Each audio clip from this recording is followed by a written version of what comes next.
broach the topic of circadian rhythms. I mentioned earlier that our brains are incredibly complex and yet incredibly simplistic at the same time, right? So our brains haven't quite caught up with modern times, and they still actually operate the way that they have for hundreds and hundreds and hundreds of years. And we all have a natural circadian rhythm that we go through. So you do, all your execs do, your stakeholders, the people you meet with, we all have a circadian rhythm. Now I'm a little bit of a freak because I'm what's known as a lark, meaning that I get up at 3:45 a.m. pretty much every day. And everybody asks the next question, what time do you go to bed? Yeah, it depends, 9-ish sometimes. There's been days that it's been like 7 p.m. I'm like, yep, time for bed. All right, so I'm a lark. I'm a little skewed to the morning there. But what we have to understand is that the way our brain works is that we have a peak, and then we have a trough, then we have a peak, and then we have a dip again, another trough, and then we have another little peak. So that impacts when we schedule our meetings. Now, of course, most of the time in our role as an EA, right, we're dealing with multiple executives. We're trying to figure out, okay, how do I get everybody free at the same time? So it's not like I can say, well, I like 10 a.m. on Tuesdays. It's when are they all available? But if you have some flexibility, we have some little interesting things to point out here about how do we work with our brain and our circadian rhythm. So first thing, early mornings, not a good time for meeting unless you're meeting with me. Then I love early mornings and that's when I'm on, but for normal people, early mornings, people are getting into the office, they're like, oh, I gotta look at my email and I'm kind of rushed and I just stressed over traffic. If you are doing a meeting that is very analytical in nature, okay, budgets and things like that, and heavy thinking, that is best at mid-morning. Okay, that is best at mid-morning. Our brain is the most acute in the mid-morning. It is the most aware, it's the most perceptive, because that's when we used to do a lot of our hunting and gathering, right? So our brain has this like superpower in the morning. Lunchtime. Can lunchtime meetings work? They can, but there are a couple of considerations with lunchtime meetings. First off, you want to provide food, right? You don't have a meeting where, okay, nobody's eating, stuff like that. And if you are providing food, you want to make sure that you've allocated time for them to get their food, get situated, unwrap their fork and spoon, fork and knife, and things like that. You don't want to start the meeting and people start talking as people are, oh, wait a minute, is that my sandwich? No, you have my salad. No, I ordered the one without, right? And you're trying to have a meeting, right? It's not working well. So we want to allocate the time for them to get their food before we officially start the meeting. Back to what I said this morning, which is people can't multitask. Okay, that's an example of multitasking. If someone's talking while somebody's trying to get food, that's why as a speaker, the worst slot to ever be in, by the way, is not the after lunch, it's actually the lunchtime speaker. It's brutal. All you hear is clang, clang, clang, and silverware and dishes. It's not good. How many of you have ever seen the movie Made in Manhattan? Oh, I see. I got some cool people, kindred spirits in here, right? I love those happy movies. Right. In Made in Manhattan, there's a scene. And the scene is where Marissa, who is the housekeeper, she's trying to move up, right? She's trying to become a supervisor.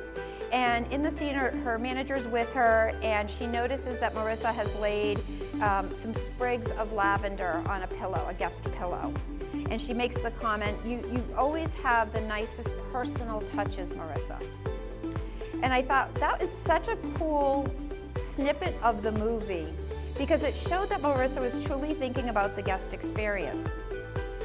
I like to bring that philosophy into meetings. So if I'm having a lunchtime meeting, obviously want to make sure food's there, but other little things like, I don't know, how many of you know what these are? Wisps? These things are gold, by the way. So I order them in bulk off of Amazon because I have Invisalign. These things are amazing. They're like little mini toothbrushes, and they have like mouthwash built in. Some of you saw me in the bathroom probably just a little bit ago, and because I had garlic breath, right? These are great. I have these just available on the table if I have a lunchtime meeting. Sometimes people just feel gross. Maybe they don't want to talk as much in the meeting because they think they have bad breath. So toss these little things on there. Mints also do the trick. But little touches like that enable our meeting to still progress and not get distracted. So little touches, little things like that. All right, really bad idea right after lunch. People blame the food, right? We always say, oh boy, make sure you don't eat a heavy lunch because we have that meeting right after lunch, and you know how it is, don't eat a bunch of pasta, which is exactly what we all just ate, right?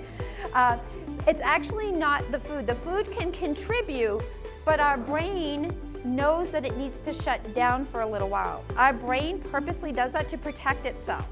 It shuts down and it recharges. That's why in ancient times there always used to be the afternoon siesta. You took that little break, that little nap, that little rest. It allowed our brain to start to recharge. So when you're trying to do a meeting in that slot, people are not going to be engaged.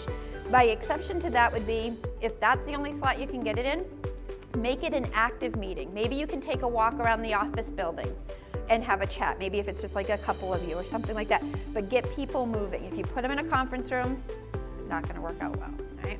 All right, here's a kind of a cool little thing, is in the afternoon when we get that second peak, this peak in our brain actually looks different than the earlier peak. Okay, in the morning, we're very analytical. In the afternoon, we get more creative. So we still have some analytical stuff going on there, but we're much more creative. So if your meeting is more like around a brainstorming thing where you need people really coming up with ideas, that's a great spot for that. I always knew this and understood this, but it wasn't until recently that I realized how big of an impact it could have. I get up really early in the morning and I write every morning. It's one of my habits. I get up, I try to do about 2,000 words every morning. Most of my books are technical books, project management stuff, things like that. So I crank through, it's just my routine. Recently I started working on my memoir, which was more emotional and was more creative. It wasn't working. I'd try to write, I'm like, I don't understand this. I never have writer's block. Why can I not get my words together? And I thought maybe it's the topic. Then one day by accident, I happened to have a slot in my calendar open up in the afternoon and I decided to start writing there. And the words came.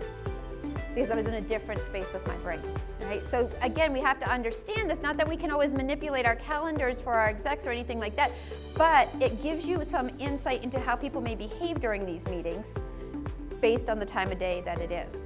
Late afternoon, obviously counterproductive, right? People are worried about what time am I gonna get home?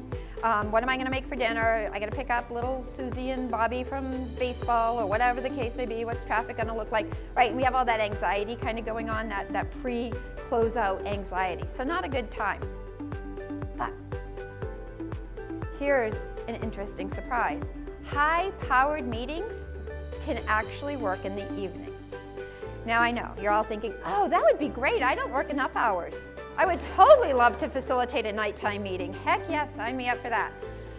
Obviously, it's gonna be the right circumstances. I have a group of execs that I work with. We purposely do the meetings in the evening because they're away from their office, they're away from their email, they've already had their dinner, and we get another little bump in our brain right there. We get another little piece of energy and engagement that happens. So again, you can't necessarily control when your meetings are scheduled, but you want to be aware of what the processes are that are going on within our brains.